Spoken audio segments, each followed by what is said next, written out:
समय प्राय 3टा तन्न तन्न कर चेकिंग चली काले कौन सी जगार किसी अघटन घटब जेहेतु सीमार युद्ध चली 65 नंबर राज्य राज्यपथ को पूरा तन्न तन्न कर चेकिंग कर कटक ग्रामांचल पुलिस आमे अच्छु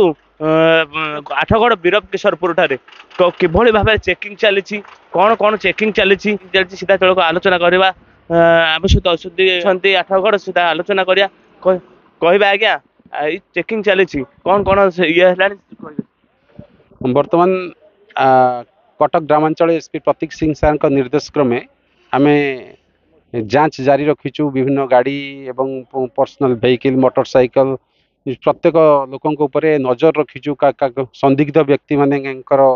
विषय जानापी एवं किसी आपत्तिजनक जिनस जदि गाड़ी में जाऊ थाए ताकू जांच करुछु एवं गाड़ी कागज पत्र जांच करुछु एवं जदि ड्रंकन ड्राइविंग के मद पीकी गाड़ी चलाउछि ताकू तदारख करुछु कहबे किसी संदिग्ध व्यक्ति धरा है कि कौन आपत्तिजनक जिनस धरा है नहीं वर्तमान पर्यंत कौन आपत्तिजनक जिनस कि कौन संदिग्ध व्यक्ति धरा जाई नांती किंतु ये कार्यक्रम आरंभ होईछि आज एवं चालू रहिबो आगामी दिन में चालू रहिबो शुणुले जहाँ एसडीओ सूचना दौले जे कौन सी जिनस धरा किंतु एहीपरि चेकिंग आज आरंभ कर सबुदिन करा आठगड़ नृसिंह राउत हर्षिका मीडिया।